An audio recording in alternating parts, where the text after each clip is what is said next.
Good evening and welcome to a regular meeting of the Oak Harbor City Council. It is Tuesday night, January 17th, 6 p.m., and that's a regular time for our meeting to start. I'd like to call the meeting to order at this time. I'd like to invite you to stand and join us tonight in an invocation led by Pastor David Parker with the United Methodist Church, and I will follow that by leading the Pledge of Allegiance. Pastor Parker? Thank you, Mayor and Council members and citizens.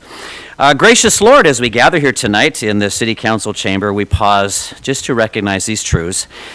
We know that in our diversity, we are all citizens and neighbors of our Oak Harbor City, and we all desire this community to thrive with every form of health. We also recognize the important assignment of our civic partnership to live well and to lead credibly for the benefit of all people within our jurisdiction.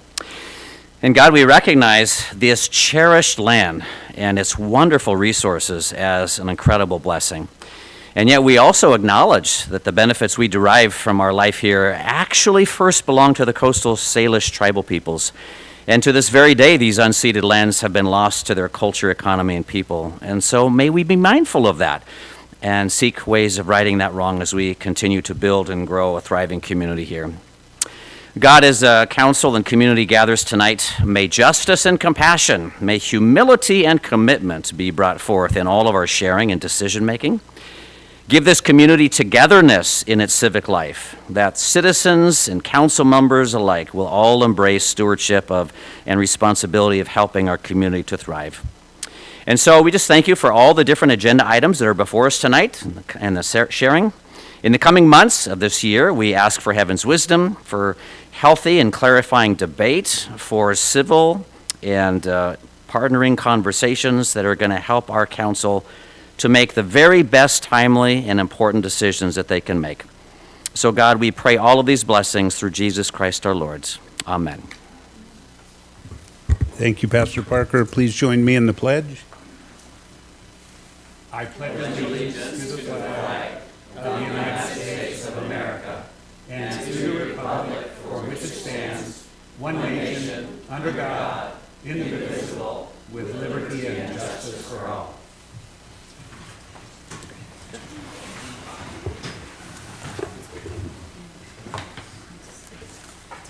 So tonight's meeting is being streamed live on YouTube and Facebook and will be broadcast on cable channel 10 HD 1090 following the meeting.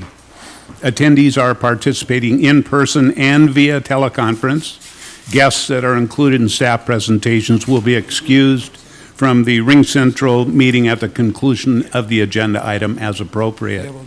So I'll turn to our city clerk, Julie, to please do a roll call at this time. Thank you, Mayor. Mayor Pro Tem Heisen. Present. Councilmember Munns. Present. Councilmember Stuckey. Present. Councilmember Evans. Present. Councilmember Hoffmeyer. Present. Councilmember Marshall. Present. Mayor, Councilmember Wiesner has requested to be excused.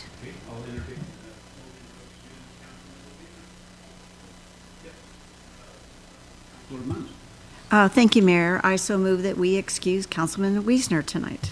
Second.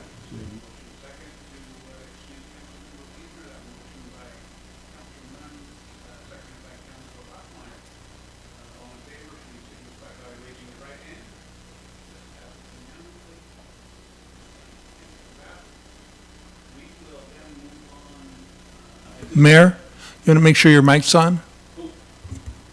I don't talk loud enough, huh? Thank you. Thank you for that. We'll move on to item number 1, which is approval of the agenda. Are there any suggested changes to the agenda? Doesn't look like it, so it'll be approved as presented. And we'll then immediately get to item number 2, which is presentations, honors, and recognitions.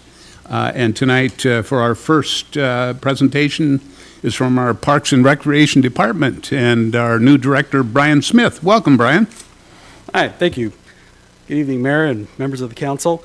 So as a new department director for the city, I've taken a few weeks to inventory and evaluate the operations of our existing divisions that we pulled together to start the department, namely the marina, the center, which houses our senior services, and parks maintenance. So I'd like to take just a moment to share with you some of those findings, as well as spotlight why we have Parks and Recreation Department, what our role in the community is, and why it is considered essential service to the residents, and provide a framework for the vision of the future of Parks and Recreation in Oak Harbor.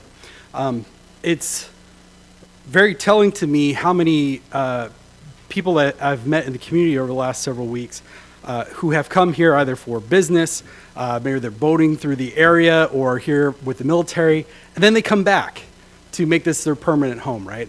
That speaks a lot to our community. And I think a lot of residents who have been here throughout their life kind of have that familiarity blindness to just how amazing and how much potential Oak Harbor has. So I want to highlight that a little bit.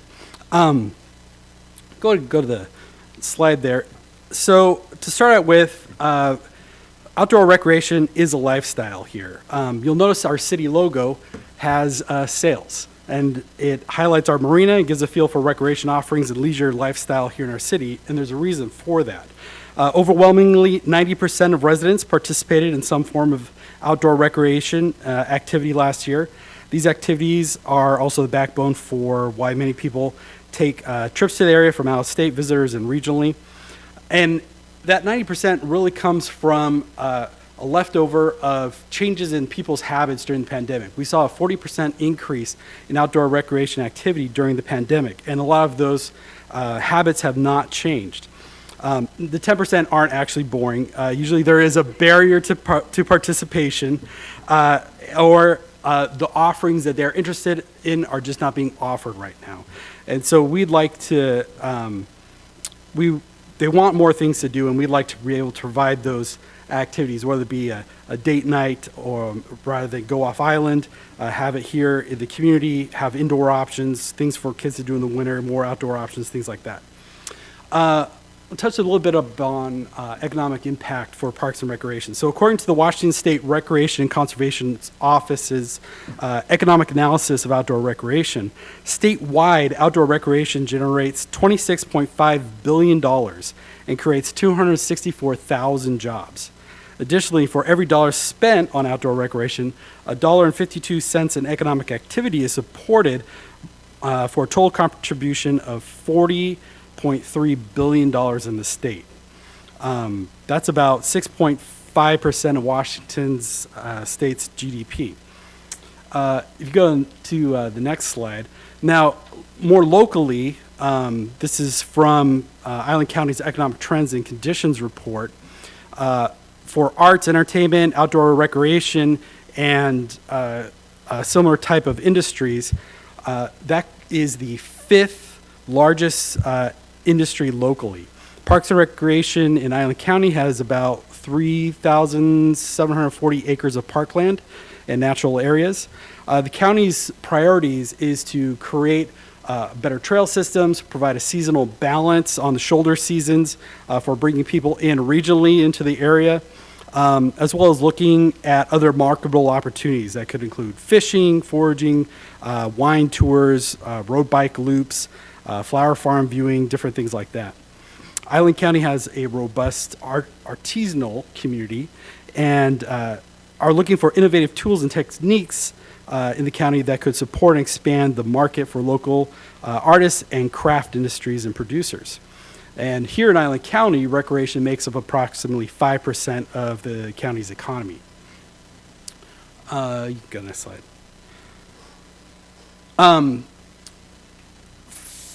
According to the National Realtors Association, they did a study that showed that most residents were drawn to communities because of what the area offered in recreation and outdoor programming. So as we've looked at and evaluated kind of what we have and what the main needs are, I interviewed every single one of my staff and well over 100 of the residents in the area.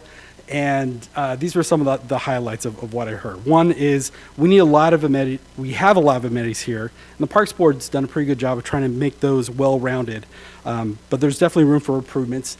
A big one that came out is the need for trails, both pedestrian commuter trails, recreational trails, mountain bike and commuter biking trails, And for a community of our size and the open space that we have around us, we want to look at about 30 miles of trail systems.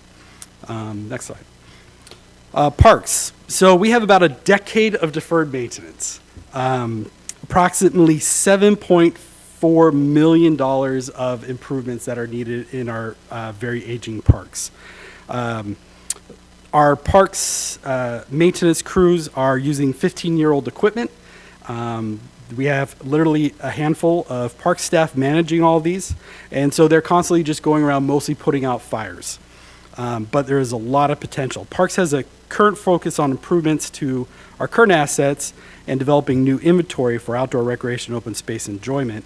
Windjammer shoreline restoration and the Phase 2 project will be probably one of our first steps in bringing our outdoor spaces to the level that Oak Harbor deserves, with the park and marina beach improvements and surrounding trail systems, all tying into a beautified centerpiece for a real island feel community. Next slide. Outdoor recreation. Our community is very passionate about their sports and sports fields. That was very clear in my communications with everyone. The marina as well is a unique niche that we should leverage. Like I mentioned, our city logo markets that. There's a lot of opportunities with RCO and the county as valuable partners with shared objectives for all of these initiatives. Inclusive recreation. So we have some underserved populations. Island County Community Health Planning, their 2015 community health assessment showed that we have 2,306 adults with disabilities in our area, as well as a little over double that for a number of children with disabilities. So that's approximately 8,000 people not getting the same opportunities as their neighbors for recreation and outdoor play and different things like that. The marina. I'll kind of skip that since we're going to be addressing that with council in the next work session. You obviously know that we have an aging marina. I just simply show this as a slide of trying to elevate the vision of what's possible. You know, sandy beach fronts, a multitude of different slips, focusing on what the trends are in current marina use with larger boats and things like that. So more to come, more discussion to come on that one. We need a Parks and Recreation master plan. We'll go through the accreditation process as a department. PD went through a similar kind of accreditation process for their area, very beneficial to the department, and that will kind of guide our decision making as we go along. Let us be able to show a quantitative decision analysis on how we tackle each one of these things. And you know, when you hear quantified terms like $7.4 million of improvements, that can be scary right on face value. So how do we eat away at that and tackle that with alternative revenue sources and different things? A Parks and Recreation master plan will inform us how to go forward as a council and a city to bring Oak Harbor up to the level that our residents deserve. So some of our department priority areas. Facilities and programs, parks and open space improvements, funding and financial sustainability to support those, economic development and integration with outdoor recreational interests, all the different groups. I've been meeting with those all this last 2 weeks. A lot of very invested people in our community, which is great to see. Healthy lifestyles and engaged communities is an important one that we've not tackled as a city as much. And stewardship and conservation, of which there are a lot of funding available to help tackle some of these other improvements as well. Some of our key objectives we want to engage with to reach those priority areas is increased information and awareness. Sabrina's going to help out with this quite a bit, but much greater use of social media, of just letting the community know of the amenities we have, doing fun little things like scavenger hunts or different things to get people out and introduce them to our facilities. A lot of people have never even been in the center, don't know what we do in there. Give them an excuse to visit those. Bring a unified community and find those stewardship partners as well. Go to the next slide. So we're going to engage in a needs assessment, a market study, evaluation reports, cost-benefit analysis. I'll develop a cost recovery model take those staff recommendations and community recommendations. The needs assessment will be a much more professional version of my non-professional check-in with the community, and develop this vision, right? And then we want to get feedback from the council as well as what your vision is for the community. You're sitting on council for a reason. There's something that you were passionate about that you felt like you can benefit the community with, and we want to understand what that is and tie that in with our Parks and Recreation initiatives. Sustainability is super important, especially when we talk about economic development and funding Parks and Recreation initiatives. Our fee schedule should be at 150% cost recovery. That requires a little bit of investment, right? Any private business owner knows you put in a little bit of investment to build those revenue generating models. You get those systems in place, and then you are sustainable. And that's how we're going to get there as well. Experiential, you can go to the next one. Experiential industry management is where Parks and Recreation run right now. I'll give you a quick example of what that means. So Disney is really good at this with the smells that they put in the air, right? And their photo ops. Color Run is a race where people throw colored chalk at you while you're running. Kind of a stupid idea, but people love it simply for the photo op at the end of that. And it is now a multi-million-dollar international business model just for that memorabilia, right?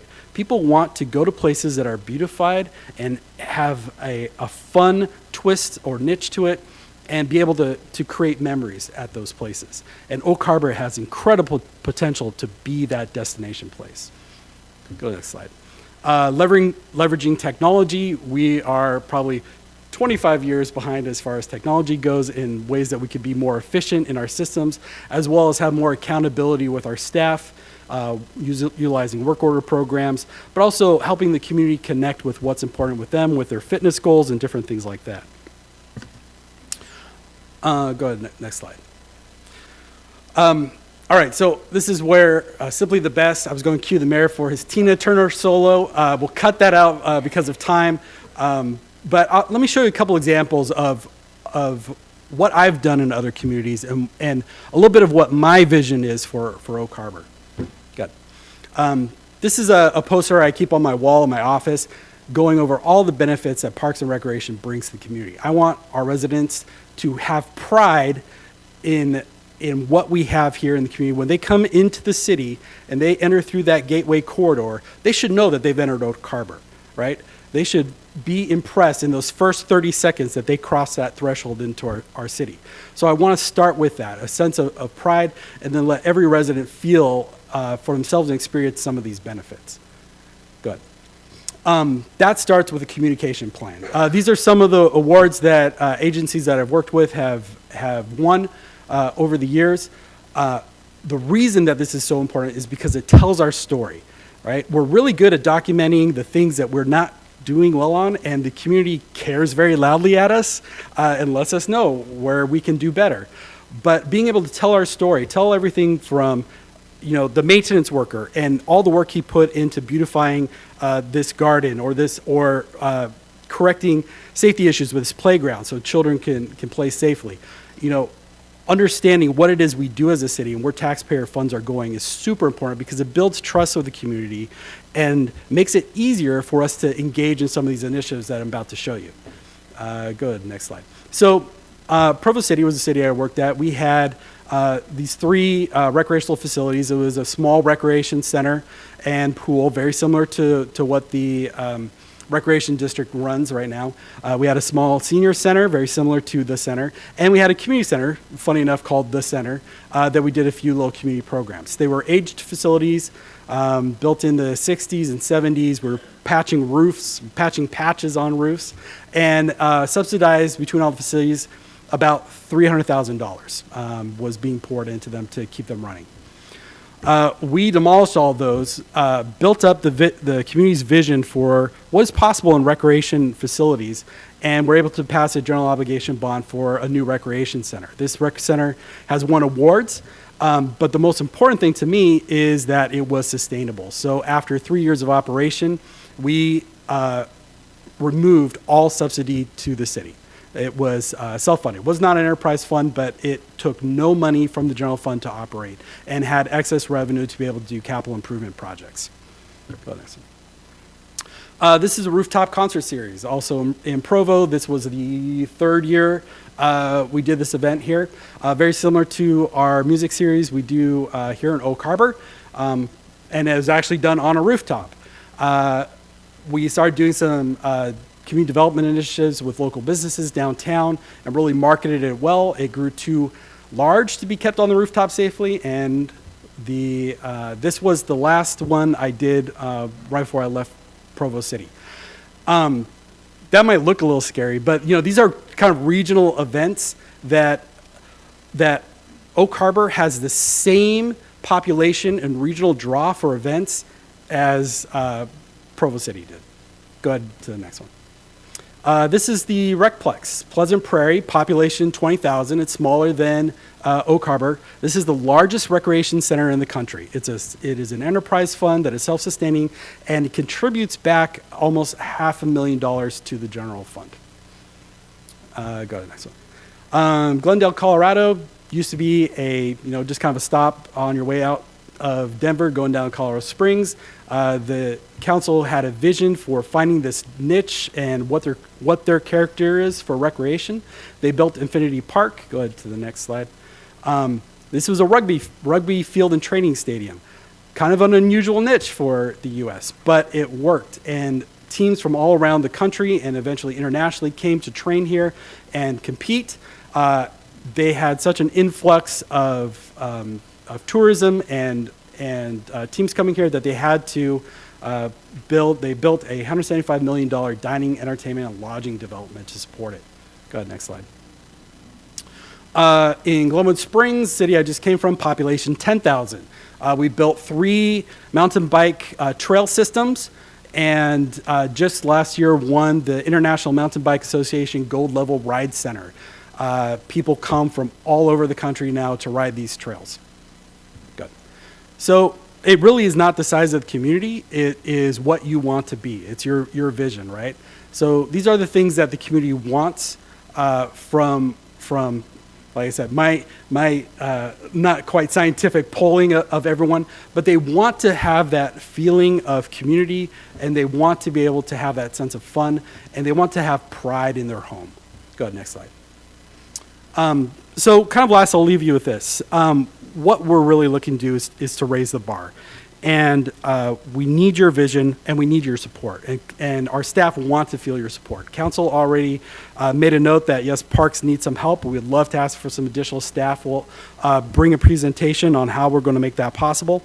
Word travels very fast that I'm here in the city. I got notified this evening that I was nominated for the Northwest Regional Director seat for the Washington Recreation and Parks Association. I would love to connect our city in with other municipalities and pull in some of those resources. The U.S. House of Representatives has designated July as Parks and Recreation Month. So we're going to have a workshop with council leading up to that to talk in more detail about the department's plans and bring a resolution to you. And we're going to do some very fun, creative things in July to highlight all the things that the department is doing. I'm happy to answer any questions that you have, but I'm very excited to work with you, and we have a great staff. Thank you, Director Bryan. So turn to council. Councilor Stuckey has a question. Great presentation, by the way. Really appreciate it. I'm seeing on our agenda here, we have a couple of new members to the Parks Board.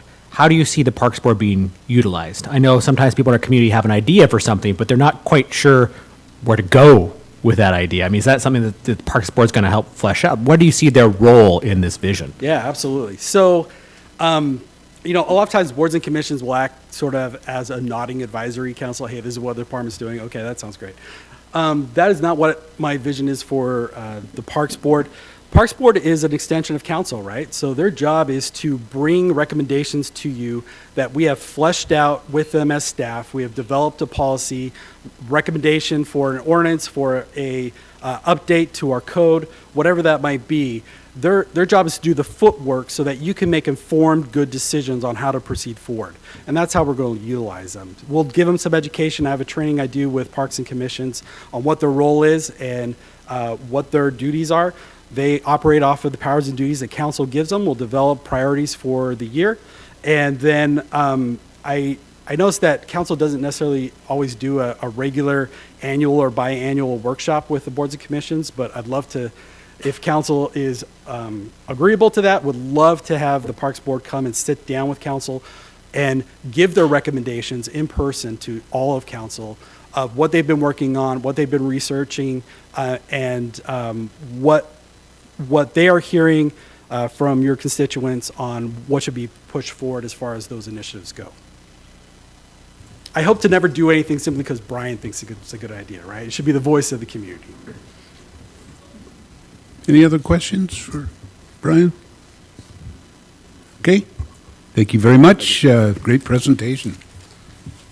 We'll move on to our second under presentations, and that is the Oak Harbor Main Street Association. I believe we have their executive director, Margaret Livermore. Welcome, Margaret. Thank you for inviting me to be here today. And I have a PowerPoint that he'll get up in a second.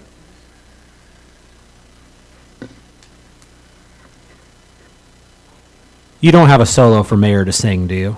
Do I have what? You don't have any songs for Mayor to sing? No, no. Okay, thank you. I'm good with that. You wouldn't want me to sing either.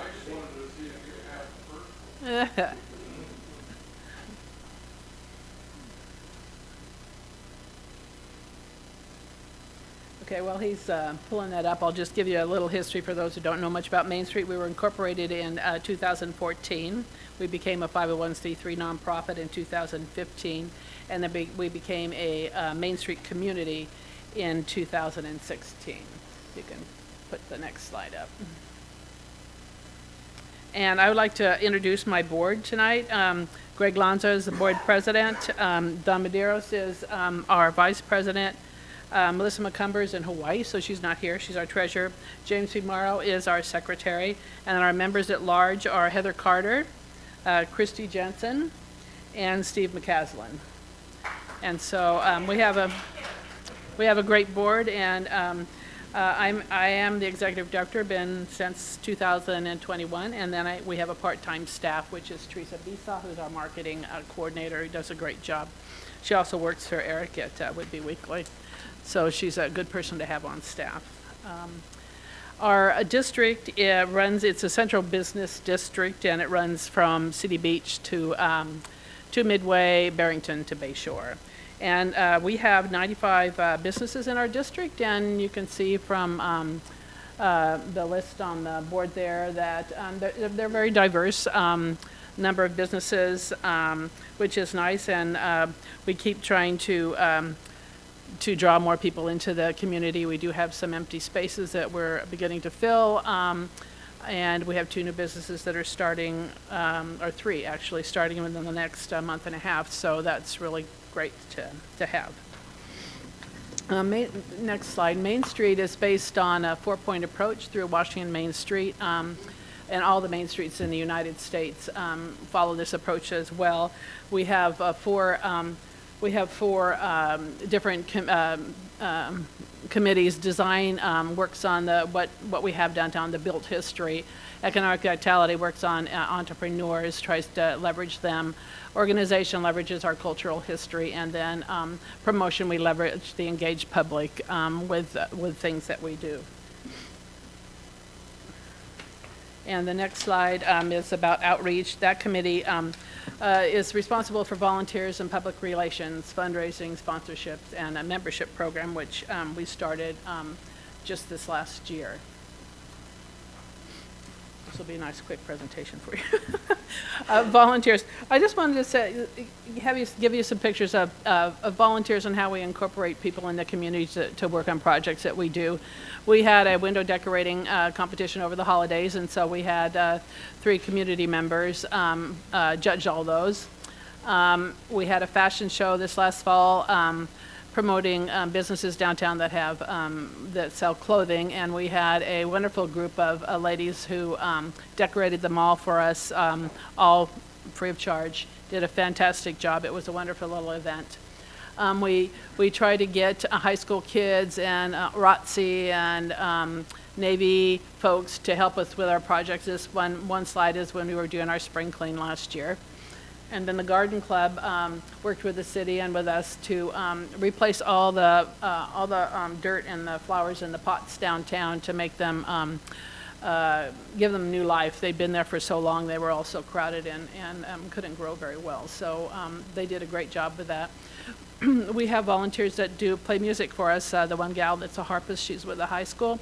She teaches at the high school, but she came and played for us a few times this winter. Then, of course, Gary, our Sasquatch, always likes to be downtown and visit with people. The roller girls participate in one of our events. They love running up and down the street in their garb and just having fun. We have business owners that help us with labeling bottles and doing stuff like that. And then we have other volunteers that helped out with our Christmas event downtown.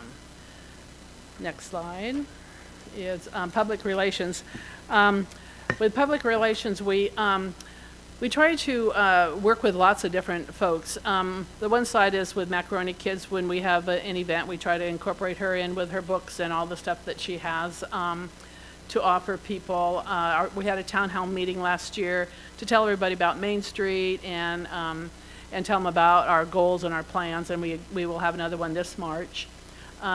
We'd always like to thank business owners. Gary was visiting with Kay at Popsy's before she retired there. During our No Tricks, Safe Treats, the fire department and the police department are always there passing out candy and supporting everybody and everybody downtown.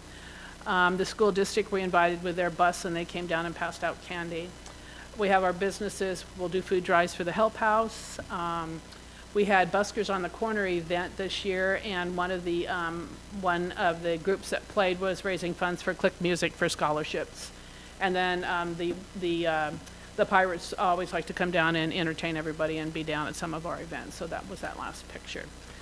Fundraising is an important thing for Main Street, obviously, and the city is one of our biggest supporters. Some of the smaller projects we have, I don't know if everybody knows it, but if you go online and buy something on Amazon, you can select Amazon Smile and place your order. It's Amazon Prime, and Amazon gives to nonprofits a small portion of what you bought. So we get maybe 20, 30, 40 bucks a year for people that buy on Amazon. We also have a big give campaign, which all nonprofits in the state of Washington do, and it's in May. We received grants. We received an LTAC grant this past year, and we also received a community grant from Walmart, which is nice. Our biggest fundraiser is the Main Street Tax Credit Incentive Program, where businesses can keep their tax dollars local to support Main Street and get a credit the following year plus a tax write-off. And so this year I think we had 23 businesses that pledged to us, which was wonderful. And we almost reached our goal this year.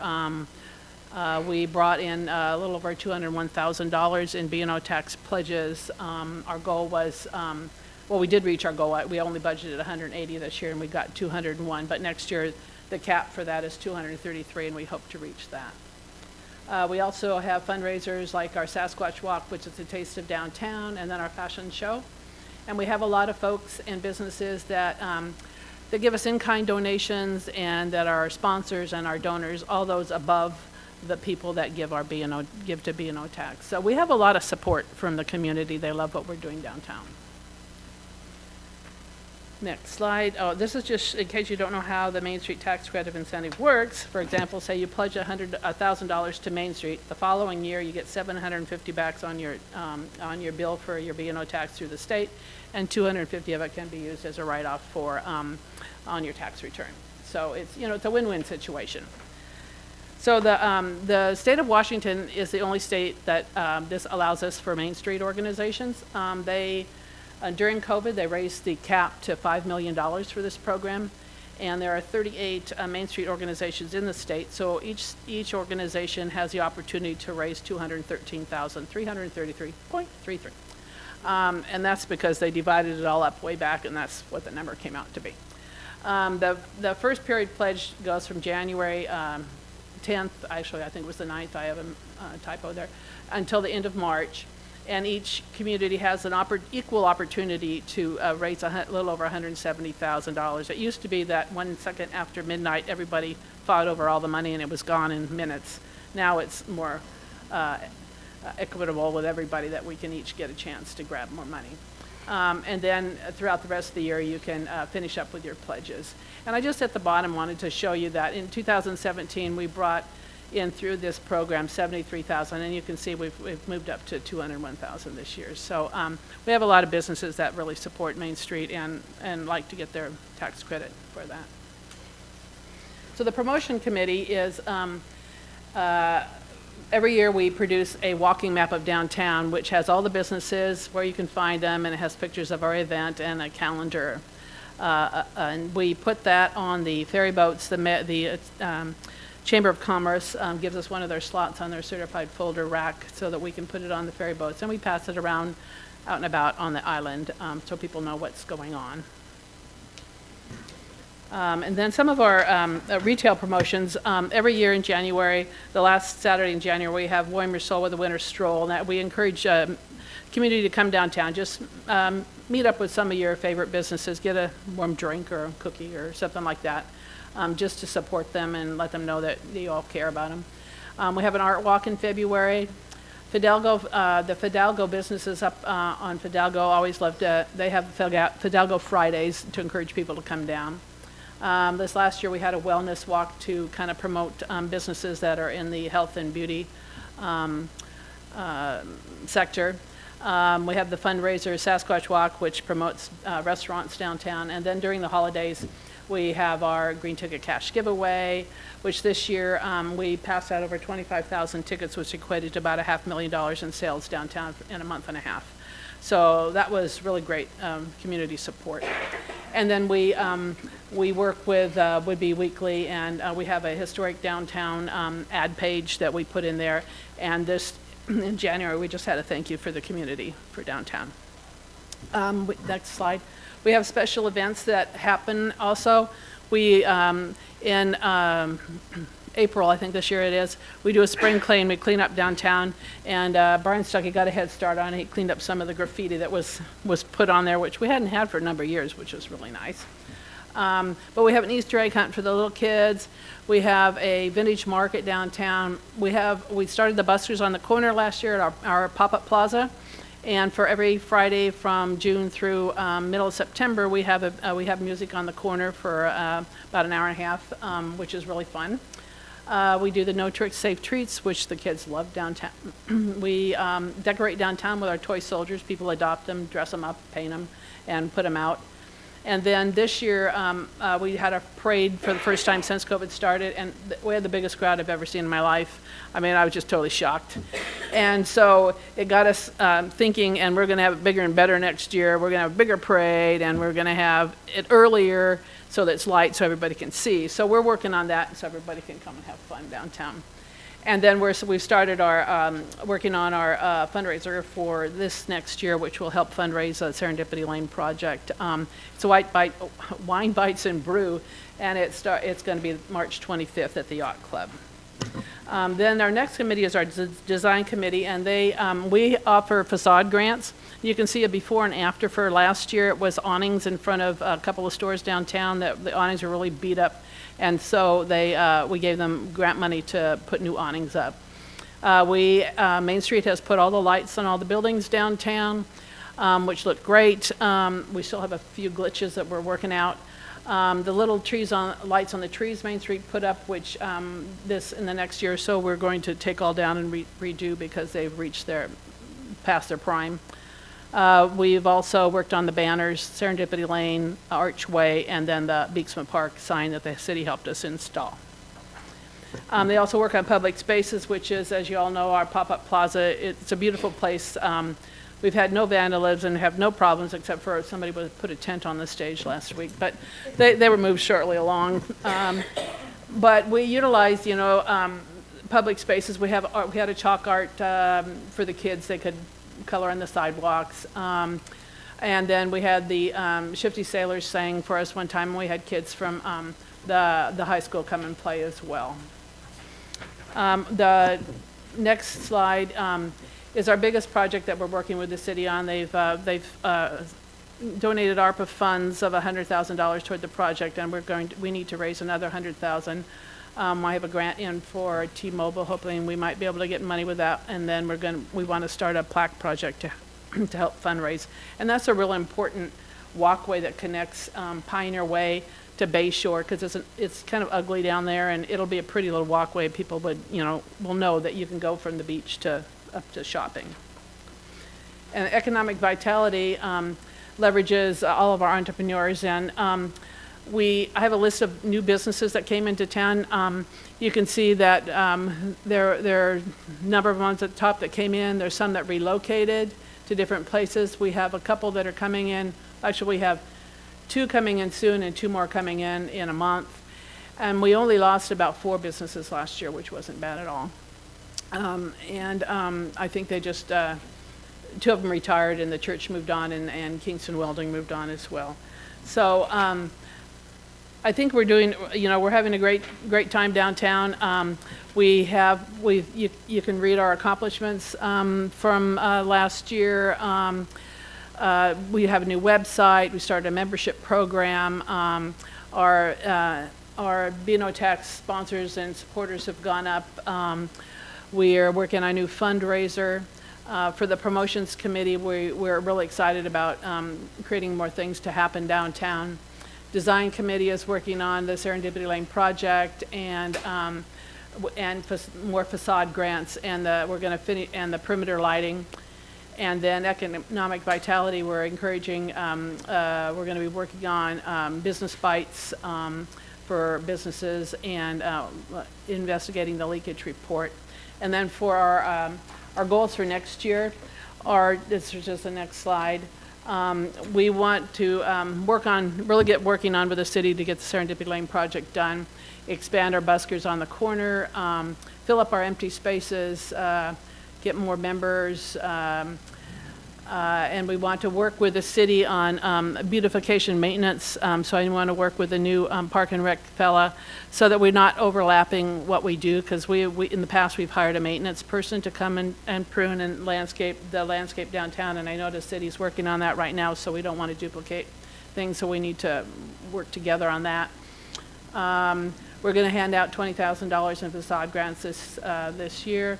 And we want to research Wi-Fi downtown. There's a lot of, when we have carnivals or carnival festivals, there's no Wi-Fi for street vendors to use, and it gets really, it's kind of unfortunate.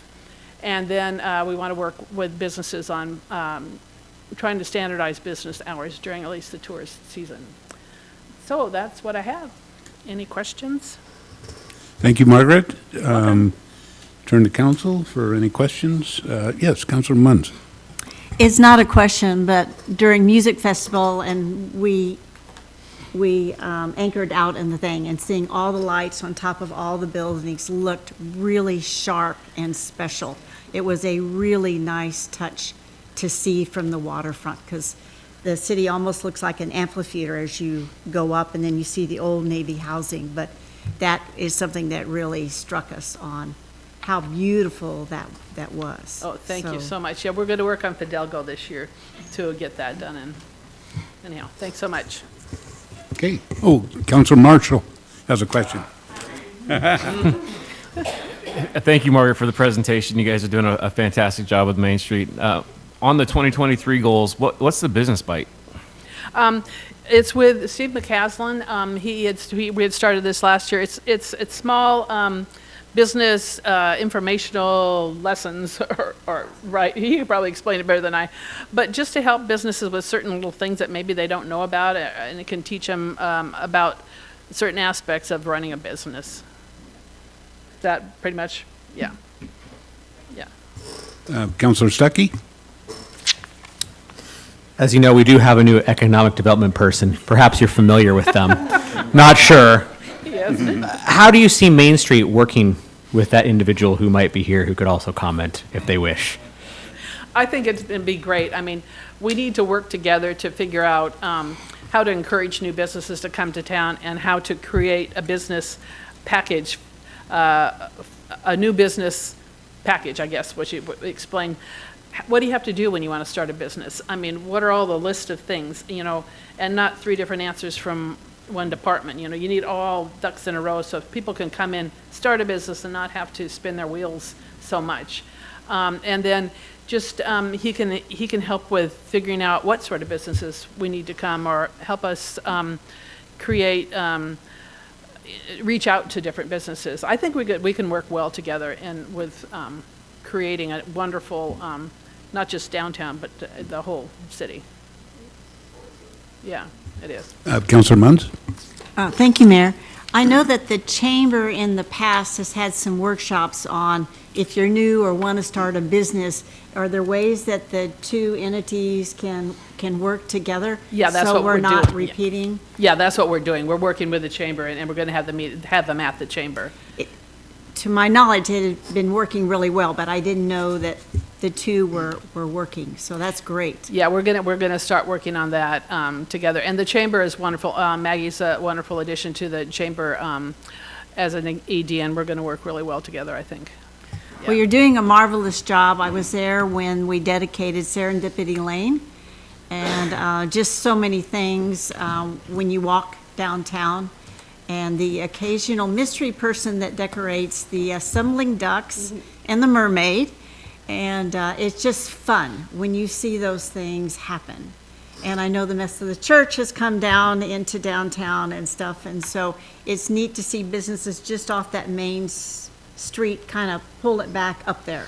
Right, And right. stuff. So that is really exciting and can always be expanded. So thank you, everyone, especially your time on the board. Sometimes it's pulling teeth to find people. Just can't you give 1 meeting a month? That's all, it's hard to find people, and thank you for stepping up to the plate. It's really important. Councilor Hoffmeyer has a question.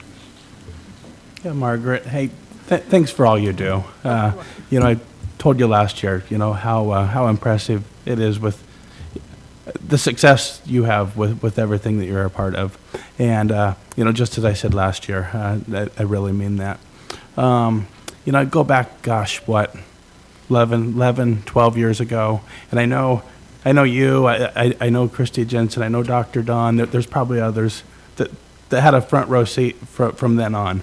And, if you go back 11, 12 years ago when that one-way street project had just finished, it was not, things were not in a good place down there. And I know the goal is to continue to move things further along. But since the inception of the music festival and the inception of the Main Street here, it's unrecognizable down there for the better. And came through some pretty tough times economically, and there's still growth down there, and it's very impressive. So to you, your whole board, thank you, and look forward to what the future holds. So do we. Thank you so much. Thank you for support. Thank you, Margaret. Here's to 2023.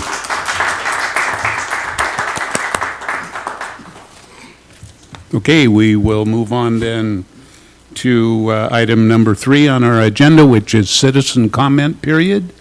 At this time, citizens may comment on consent agenda items or subjects of interest not listed on the agenda at this time. Citizens will have the opportunity to comment on the remaining agenda items during the meeting as appropriate. Citizens can also visit our website prior to our meetings for methods to submit public comment or contact our city clerk, Julie Nestor, by phone or email as noted here in front of us. And when submitting comments, please include your name and address. Public comment sent anonymously will be shared with the mayor and council, but will not be displayed. We received 1 comment from the public since our last regular meeting, which is now displayed on the screen.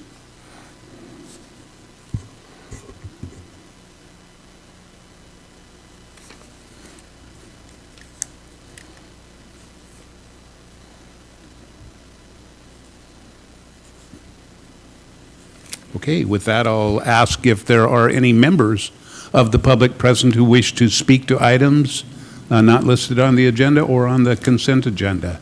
If so, the clerk will call your name. Do we have any? No, Mayor, we do not have anyone signed up. Don't have to sign up. If you're here to speak, now's the time.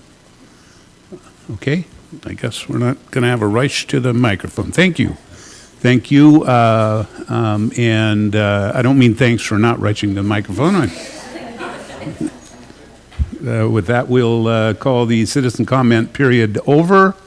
And we'll move on to our consent agenda.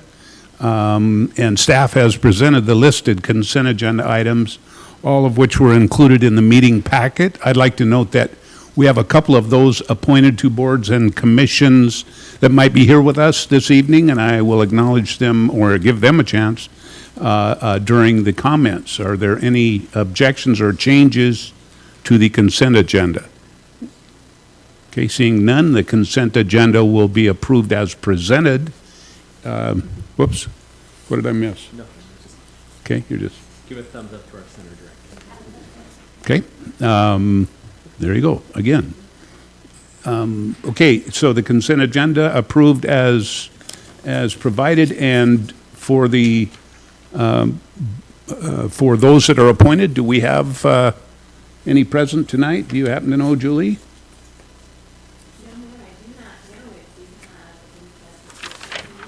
You could probably ask them to stand if we do. Our park board position number 4 is Eric Dipzinski.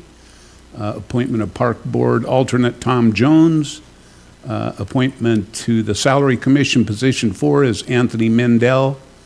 And then finally, the appointment for planning commission position 2 is Chloe Bonsen. So thank you. Thank you very much for applying and your willingness to serve. Okay, we'll move then to item number 5 on the agenda, which is mayor's comments. Boards and commissions, again, I'd like to thank all who have applied and accepted appointments to serve our city. I believe we have, no, we don't have any present. We just covered that. Property purchase. The city completed the purchase of 2 parcels of property at 1081 and 1091 Southeast Pioneer Way this past week. Purchasing these properties provides an opportunity to further the city's plans to revitalize the downtown and clean up the properties from previous businesses operating on the sites. The city negotiated a reduced rate for the purchase in consideration of the additional investment needed to address environmental contamination. Currently, the city plans to leverage grant funds to pay for remediating the sites. City Economic Development Coordinator Stephen McCaslin will lead this project and provide updates to the City Council and the community as they become available. The Center, the annual membership meeting for the Center in Oak Harbor, is Wednesday, January 18th at 2 p.m. All members and potential members are invited to come and hear about updates from the Oak Harbor Senior Center Foundation and Center staff.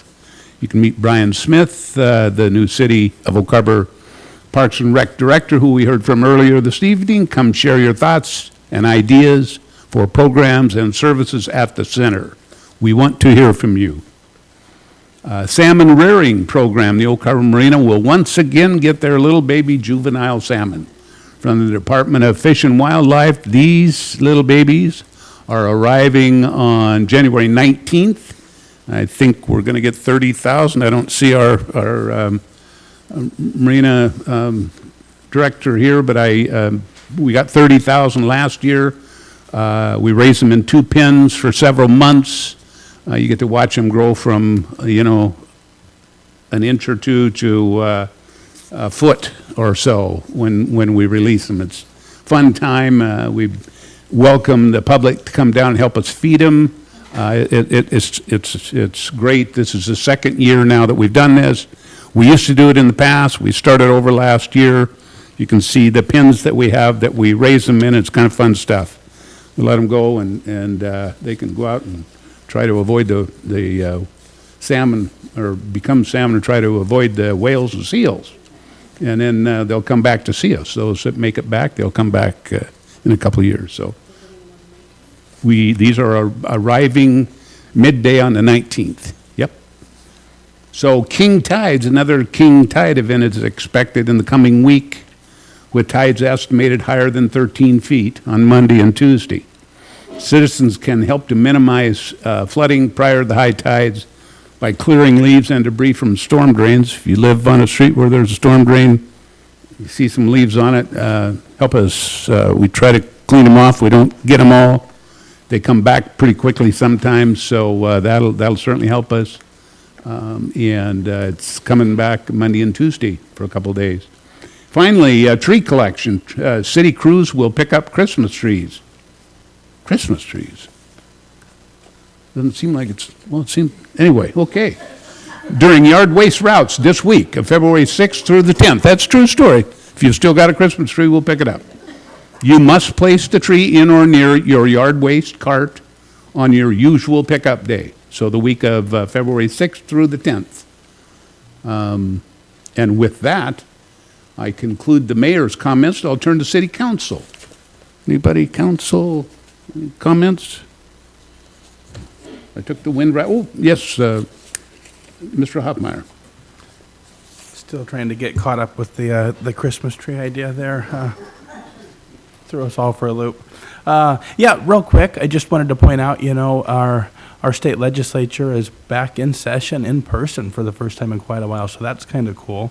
I've been fortunate enough to have some fairly routine contact with, some of our legislators, and they are working very hard on behalf of Oak Harbor, working very hard on those legislative priorities. I know they've been in contact and have had meetings with the mayor and city staff, and really representing the people of Oak Harbor pretty hard. Very hardworking, very responsive. Love it. The executive director for North Whitby Pool Park and Recreation District was down there testifying on behalf of a bill today that would make it to where any government agency could build parks and stuff cheaper by partnering with organizations to drastically increase the threshold where Davis-Bacon prevailing wages would come into effect. That's a number that hasn't moved since the 70s, I believe it was. So pretty cool to see them working with other groups within Oak Harbor as well. I know a couple of our state, actually I think all of our representatives are sponsoring a bill to fix police pursuits. So they are working very hard on behalf of us. And just, if they're listening, a quick thank you to all of them. Thank you. Thank you, Councilor Hoffmeyer. Councilor Munns. Thank you, Mayor. Three of the council members, Mr. Stuckey and Mr. Marshall and I, with the mayor, attended the school information recently. They also had a music program with it, and it was excellent. And we met the student representative to the school board, and I don't pronounce it wrong, but it's like Thinlin Ramira, and she was such an excellent speaker and very vivacious. And that same afternoon, I got asking for nominations for AWC scholarship program. And so I got with Michaela and the mayor wrote a lovely letter. And this is only the second nomination our city has had to recommend someone for this. It's a $2,500 scholarship, which is renewable if you get it the first time. And so very excited about it. But she is the most deserving student, and there's a real need there. So I really hope that she can get it. But she sure impressed us that evening. So thank you very much. Thank you, Councilor Munns. I will second that.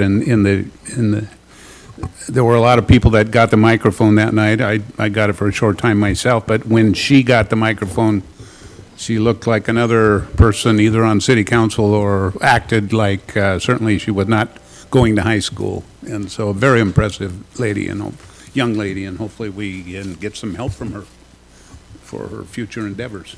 Anyway, other council input? Okay, seeing none, we will then move to, we have no public hearings, we have no ordinances, but we do have, I think, 4 contracts. We move immediately to item number 8A, which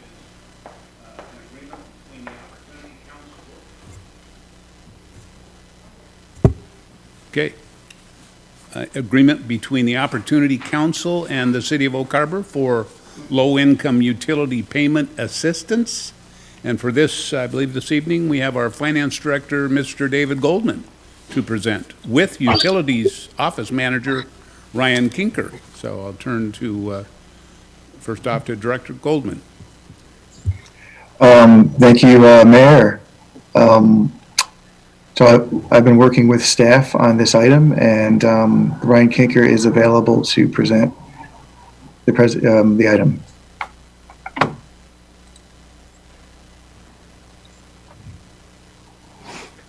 All right. Can you hear me? Yes, Yeah, we can hear you. Yes, I can hear you. Perfect. There I am. All right. Thank you all for having me. My first time being able to speak to all of you. This is in regards to our agreement with the Opportunity Council. So per two resolutions, 20-15 and 22-6, the City Council instructed the Finance Department to help direct utility customers who are behind on their bills to outside agencies to obtain financial assistance. We weren't able to do any disconnects during that time period for non-payment. There are some customers who racked up pretty substantial bills, months on months, thousands of dollars.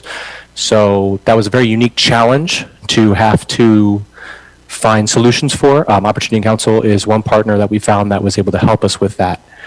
Our agreement with them is that if they're able to have 50% within the federal poverty level by family size, Opportunity Council can help them in some way, shape, or form. They would need to, customers would need to contact the Opportunity Council to see if they're approved. If they are, the Opportunity Council staff usually reach out to my office. We provide any information they may need about the account, the amount that might be due, any other relevant information, and then we typically just keep track, knowing that we're going to be expecting that payment from the Opportunity Council to help the customers get back where they need to be with to be current on their bill. My recommendation is a motion to authorize the mayor to sign the low-income home water and wastewater assistance program vendor agreement with the Opportunity Council. They've been a great partner. They really help a lot of our customers out. In the last year, for 2022, I was able to get the number that they provided $57,309.70 in payments for our customers, primarily past due amounts, especially coming out of the COVID moratorium on utility shutoff. They provided just a lot of help for a lot of people, and it was really great to see that in action for these customers. So I open it up for questions. Any questions you may have for me? Thank you, Ryan and Mr. Goldman. Before we turn to the council, I'd like to make sure that we have no input from the public. That's correct, And Mayor. then make No sure that input. nobody's here tonight to speak to this issue. If they do, now would be the time. Okay, seeing none, we'll turn to council for input or questions. Yes, Councilor Munns. Oh, thank you, Mayor. Mr. Goldman, during COVID and towards the end of it, the city had some money that could help with that, but we kind of had a list. I mean, we had some people that owed over $7,000. How many people do we have on the list now, or that we serve as clients? Oh, Ryan probably has a good handle on that. You're saying people who are still behind with balances? Yes, sir, On the payment please. plans, I think, yeah. Yeah, so we started with 76 people. We got into payment plan arrangements. Some people didn't actually have to sign up for those because of this help from the Opportunity Council. We had multiple customers who had, I'd say, between about $1,500 and $3,500 in past due. That Opportunity Council was able to just help them out. They didn't have to sign up. So I started with 76 payment plan arrangements. Of those 76, I only have 36 remaining that still have any balance on them. The original number was about $160,000 that was locked up in these payment arrangements. We've received about $100,000 of that back. So we've got a little less than $60,000 of past due we're still receiving from our customers. So we're making really great progress getting those payments. Thank you. No, I think it's great that the city has reached out And it's a dignity kind of thing to have to admit that you don't have the money, and that we, and with Opportunity Council or just by ourselves, are able to make an arrangement and an obligation between both parties. So thank you very much for going the extra mile for this type of program. Thank you. Yeah, this is pretty easy to support. By supporting this, we're, further supporting our constituents, and the Opportunity Council is a great local organization as well. And Ryan, I continue to hear marvelous things about you. The interactions that we've had have always been very pleasant, so thank you, and continue to do what you do. Thank you. Yes, Councillor Secchi. On that note, I'd like to make a motion to authorize the mayor to sign the low-income home water and wastewater assistance program vendor agreement with the Opportunity Council. Okay, we've got a motion and a second, and that recommended, the motion reads exactly like the recommended action in the packet. That motion was made by Councillor Stuckey and seconded by Councillor Munns. Seeing no other input or questions, I'll ask those in favor to please signify by raising your right hand. Any opposed? Okay, that passes unanimously. Good. With that, we'll move on to item number 8B. Thank you. Thank you, both. Item number 8B tonight is an agreement for security of public-private charter schools on a NAS Whidbey Island. And for this, we have our Chief of Police, Chief Dresker. Hi, Mayor. Thank you. This should be fairly simple. What this is an agreement, just kind of formalizing what's already been taking place. We already provide services for both schools, part of which we do through the school resource officer agreement we have with the school district. So the recommended action is authorize the mayor to sign the memorandum of agreement for security of public-private charter schools on Naval Air Station Whidbey Island. And I'm going to skip down to the agreement here on number 3. So the MOU establishes law enforcement responsibilities and procedures for offenses occurring at Crescent Harbor Elementary School and Clover Valley Hand-in-Hand Home Connection School, which is actually located outside of the city. But again, we have it's within the school district, and we have an agreement through the SRO contract. The county also has responsibility out there for certain criminal activity, but if it's specifically pertaining to something that our school resource officer would handle, then we would also get involved. And we haven't really had to do a lot out there, but the Navy wanted to formalize it. It's good for us. It's been reviewed, and I would recommend approving the recommended action. And if you have any questions, I'm available. Thank you, Chief. Before we turn to council, I'd like to verify with our city clerk. We've got no input on this subject, okay, That's from the correct, public. Mayor. And make sure that anybody here that might be interested in speaking gets a chance. And, okay, no rush to the microphone there either. So turn to council. Any questions? Maybe a motion or two? What do you think? Yes, Mayor Pro Tem Heisen.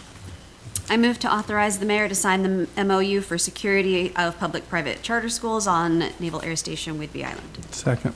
Okay. We've got a motion and a second, and that motion reads pretty much like the recommended action in the packet. In fact, it reads exactly like it. And that motion was made by Mayor Pro Tem Heisen, seconded by Councilor Hoffmeyer. With that, I'll turn to council and ask for those in approval to raise their right hand, please. And that looks like it passes unanimously also. Thank you, Chief. We will. Thank you, Mayor. Thank you, Council. We will now turn to item number 8C, which is Memorandum of Understanding regarding the North Sound Region Opioid Abatement Council Agreement. And for this, we have our City Attorney Hillary Evans. Welcome, Hillary. Good evening, everyone. Can you see me? There I am. Okay. Good evening, everyone. This is an agreement to receive funds and use them to join an interlocal cooperation agreement with surrounding entities. This was part of the agreement that we made to receive the funding. And we don't have much of a choice in the matter, but it sounds like it's a great deal because we can combine forces and use those funds with more power, with more money behind us. So I would recommend that you approve the agreement and allow the mayor to sign it. Happy to answer questions. Okay, thank you, Hillary. Before council, I'll turn to our city clerk. Any input from the public regarding this? No, Mayor, no input from the public. Okay. And to those here, this would be your chance if you want to speak to this. Okay? Not seeing any, we will turn to city council for questions, input, or motions. We're on a roll here. Councilor Hoffmeyer. Yeah, Hillary, real quick. I think this is the second similar, at least opioid type agreement. Could you briefly just speak a little more towards what we are obligated to spend this money on? That is a very complex question. And essentially there is a long delineated list, and I think it's in the One Washington MOU that I've attached to this as Exhibit A. But essentially, it's exactly what you'd imagine. It's very specific funding for community support for opioid addiction treatment and facilities.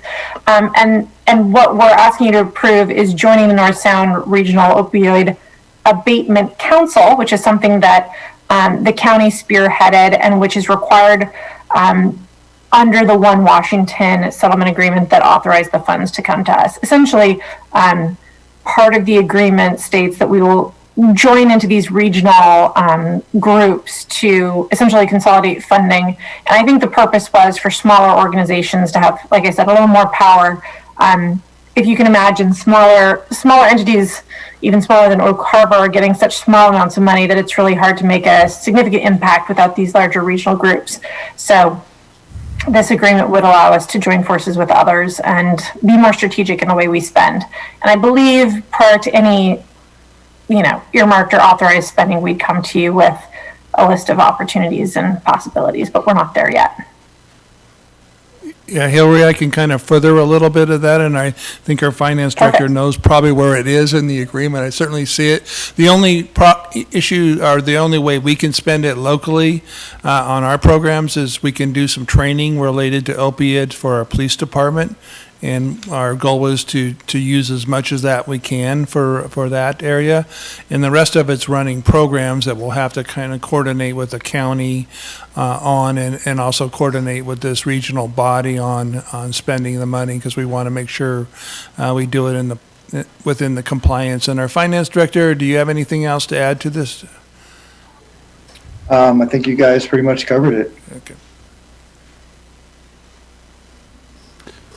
Well, thank you for being able to simplify that rather complex answer on a very, very complex topic. So thank you. It looks like the amount for year 1 and 2 of the settlement is a total of $40,237. So, okay. Any other questions or input? Councilor Munns. No, I would be happy to read the motion. Okay. There's no other questions? Okay.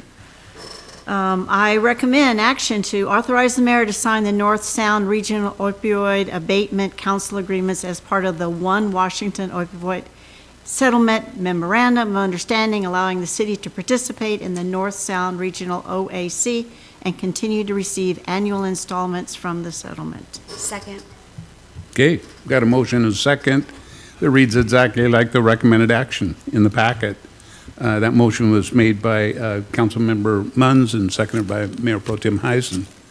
And at this time, I'll ask City Council, all in favor, to please signify by raising your right hand.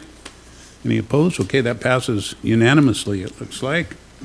So we will go on then to our next and final item on our regular agenda, item number 8D, professional services agreement, Oak Harbor Main Street Association for B&O tax reimbursement. And we have, for this presentation, our finance and performance analyst, Chaz Webster. Welcome, Chaz.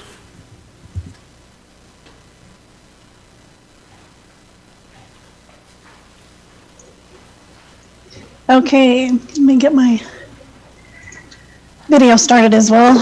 Good evening, Mayor, Council, and staff. I am losing my voice a little bit, but I am Chaz Webster, Finance and Performance Analyst. This item is in relation to Margaret Livermore's earlier presentation tonight.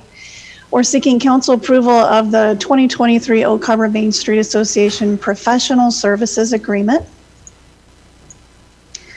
Here is a historical summary of the Main Street program.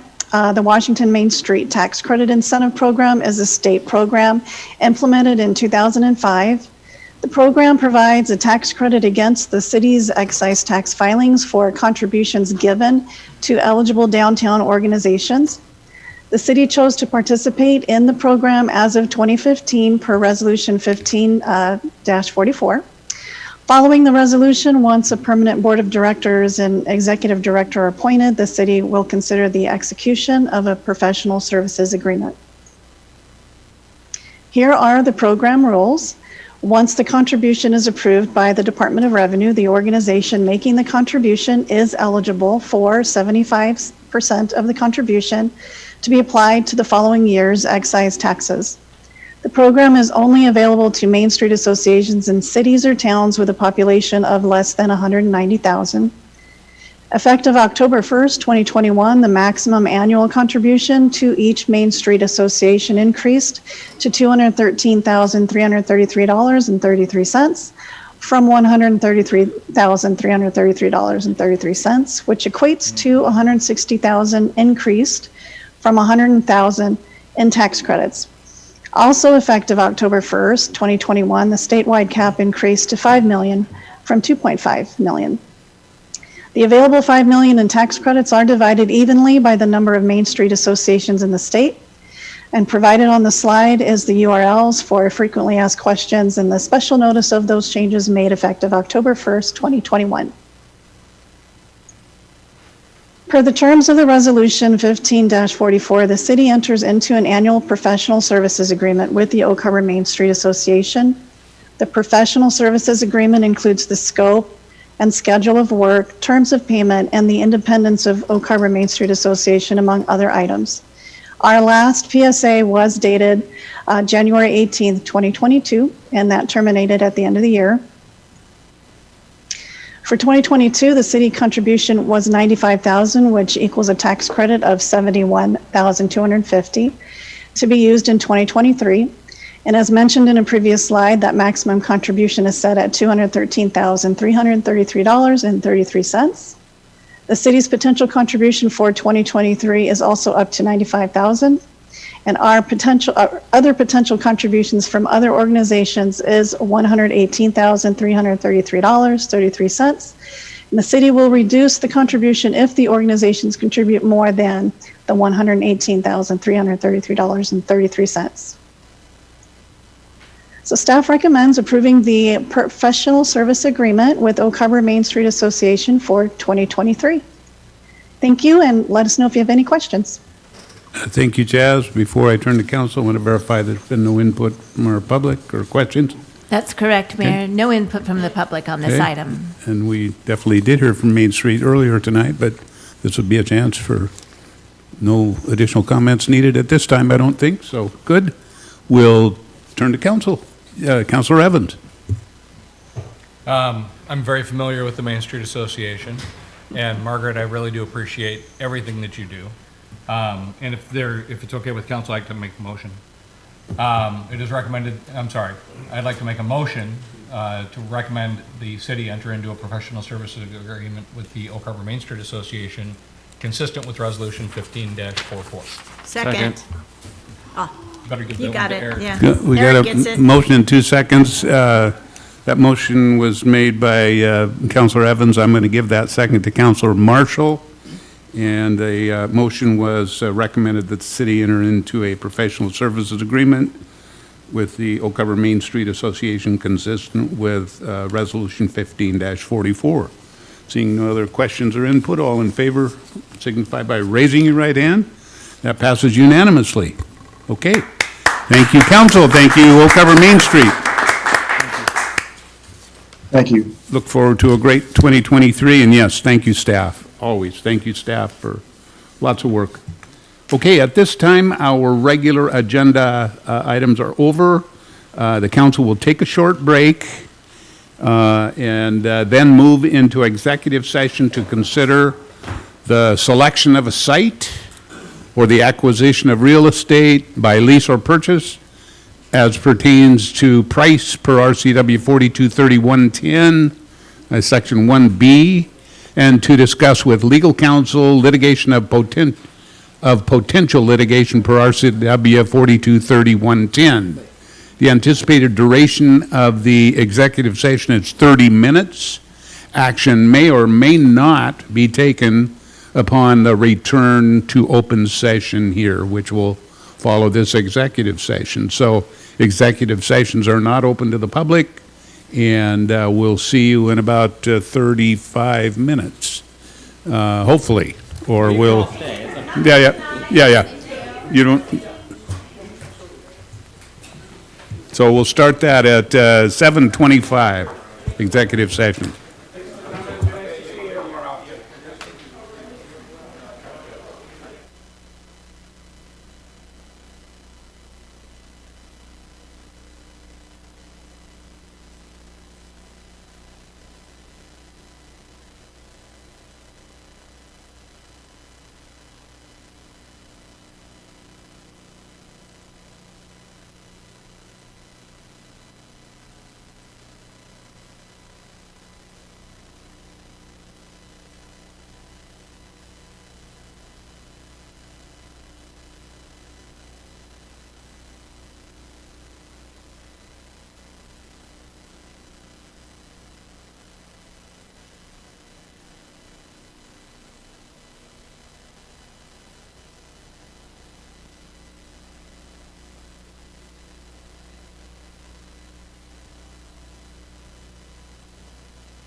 The council has announced that they will extend the executive session for an additional 5 minutes, returning to the regular session at 8 p.m.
Okay, at this time, I would like to open back up our regular Oak Harbor City Council meeting, and it's January 17th.